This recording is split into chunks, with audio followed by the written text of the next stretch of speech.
Oui, je sais. Ça fait longtemps. Ça fait longtemps que j'ai pas présenté de manga sur la chaîne et en fait je vais être honnête mes amis, ça commençait à me manquer un petit peu. Donc oui, c'est le moment, c'est le retour des présentations manga sur la chaîne. Bon et vous savez quoi, je vais pas revenir comme ça juste pour une vidéo. Non, on va essayer de faire les choses bien, de mettre les bases. Donc tous les mercredis à 17 h sortira une vidéo présentation de manga sur la chaîne. Je m'y engage, tapez-moi si ce n'est pas le cas.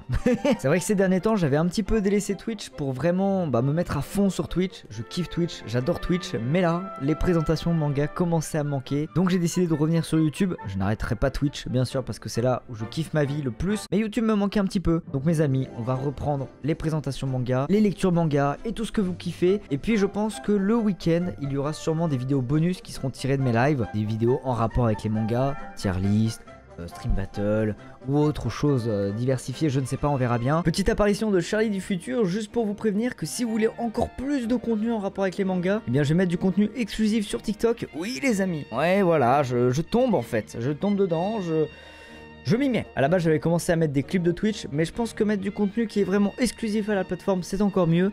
Donc maintenant je vous mettrai du contenu exclusif en rapport avec les mangas.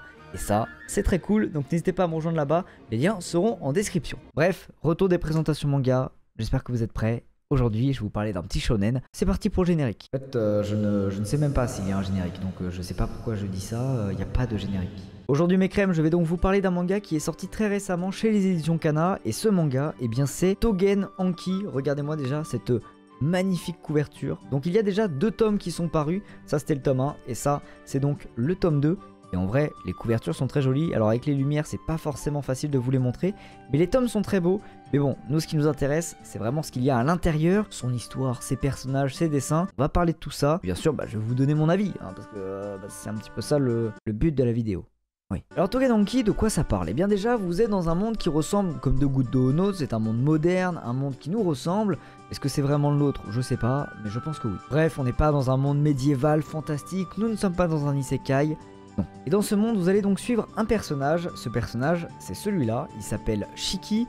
C'est un jeune garçon qui a une particularité. Quelle est cette particularité? Eh bien, c'est qu'il possède du sang de Oni. Vous savez, les démons japonais ultra stylés avec des cornes. Eh bien, son sang, c'est du sang de Oni. Voilà, donc il n'est pas vraiment humain quoi. Et je pense que vous vous en doutez, mais qui dit démon, dit chasseur de démons. Donc dans ce monde, il y a une société qui s'appelle les Momotori, une famille, je crois que c'est Momotori, je suis pas exactement sûr, mais on s'en fout un petit peu du nom. Ce qui est important, c'est de savoir qu'il y a des chasseurs de démons, et du coup, eh bien forcément, notre héros qui lui est un Oni, eh bien va être pris pour cible. Donc le manga repose sur une base assez solide, des démons, des chasseurs de démons, c'est pas forcément très original, mais c'est très bien manié, très bien amené, donc finalement, eh bien ce n'est pas déplaisant. En fait, le gros point fort de la série, en tout cas pour les 2 premiers tomes que j'ai pu lire, eh bien elle réside vraiment dans ses personnages, et notamment le personnage principal. Et ça tombe bien, parce qu'en vrai, on va pas se mytho, il a quand même un petit peu de style. En vrai, il est beau gosse. En vrai, il est pas mal. Shiki, il est pas là pour sauver les autres, il est pas là pour faire le bien, non. Lui, c'est un adolescent, il est bagarreur, il a le sang chaud, il a juste envie de foutre des teignes à tout le monde. Et dans ce sens-là, c'est complètement un anti-héros.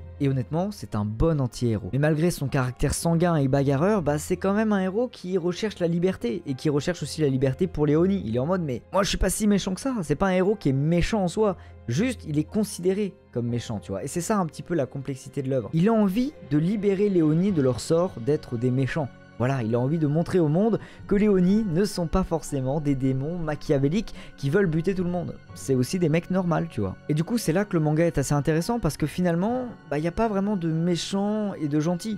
Il y a les mecs qui veulent tuer les démons parce que il y a des mecs qui sont vraiment pas cool parmi les démons. Mais parmi les démons, il y a aussi des gentils. Donc en fait, il n'y a pas de bien et de mal. Le monde est très gris. J'aime bien quand il n'y a pas des grosses démarcations en mode « moi je suis méchant parce que j'ai envie d'être méchant ». Non, tu vois, le monde est plus complexe que ça. Et souvent dans les mangas, j'ai l'impression qu'il y a cette démarcation « je suis méchant parce que j'ai envie d'être méchant ». Là, c'est pas forcément le cas et ça me fait plaisir. Mais au-delà de son histoire et de ses personnages, ce qui rend l'histoire encore plus agréable, eh bien, ce sont les dessins. Les dessins sont vraiment superbes. Alors, je vais essayer de vous trouver 2-3 planches dans les premiers chapitres qui ne vous spoilent pas trop, mais qui vous donnent quand même envie d'aller voir le manga parce que les dessins sont vraiment superbes. Voilà déjà une petite planche que vous pouvez apprécier avec un combat du coup entre 2 personnages. Je ne vais pas vous dire qui sont ces 2 personnages parce que bon, ça n'aurait pas d'intérêt que je vous donne tous les tenants et aboutissants de l'histoire et que je vous dise qui sont tous les persos. Parce que du coup, je vous spoilerai un petit peu. Donc ça sert pas à grand chose. Donc il y a déjà cette planche et puis je peux vous en montrer une autre si vous avez envie. Il y en a une autre qui est vraiment incroyable. Regardez-moi par exemple, oh là là. Regardez-moi par exemple cette planche. qui est vraiment superbe. Comme ça vous voyez un petit peu le potentiel de dessin du manga. Le mangaka est vraiment très très fort, il dessine très bien. Et ça rend la lecture hyper agréable parce qu'on va être honnête, hein, regarder des beaux dessins, ça fait toujours plaisir. Et je pense que vous l'avez remarqué suite aux 2 dessins que je viens de vous montrer, oui, le manga est un petit peu violent. C'est-à-dire que le héros principal et tous les Oni se battent avec leur sang. Bon, c'est un peu gore, ouais. Donc on se retrouve facilement avec des dessins dans ce style. Tu vois, genre plein de sang, plein d'armes, des gros démons, bref. C'est plutôt stylé et je vous laisserai découvrir tout ça au moment de la lecture. Bref, pour résumer, Togananki c'est un très bon début. Voilà, c'est un petit shonen qui fait du bien, qui fait plaisir, neketsuesque, sanglant, vénère, j'aime bien, c'est plaisant, c'est très cool. C'est donc sorti récemment chez Édition Kana. Je crois que le 3e tome, si je dis pas de bêtises, sort en avril. Vous pourrez aller vérifier. Mais il me semble, peut-être que vous regardez cette vidéo après avril. Auquel cas, il est déjà sorti. Mais du coup, pour le moment, il n'y a que les 2 premiers tomes. Et moi, j'ai bien aimé. Le 3e tome, je le lirai. Je vous en parlerai, bien sûr. Voilà, je crois que j'ai pas grand-chose d'autre à dire. Mis à part que c'est très cool, que je vous le recommande. C'est pas non plus le manga le plus original du siècle. Mais c'est un bon petit shonen qui nous fait plaisir. Et j'ai hâte de voir la suite parce que ça promet des grandes choses. Notamment avec ses dessins qui sont assez titanesques. Bref mes amis, ça m'a fait plaisir. En vrai de vrai, vous voulez que je vous dise, ça m'a fait plaisir de vous reparler un peu de manga. J'ai plus l'habitude du tout, mais alors plus du tout, de faire des vidéos comme ça, c'est trop bizarre. C'est vraiment trop bizarre. Là maintenant, moi j'ai l'habitude du live. Là, je comprends pas, il n'y a pas de chat, il n'y a pas de gens avec qui parler. C'est hyper chelou, mais ça m'a quand même fait plaisir de vous reparler un petit peu. Bien sur YouTube, on refera des vidéos, on va en refaire. Tous les mercredis à 17 h sortira maintenant une vidéo.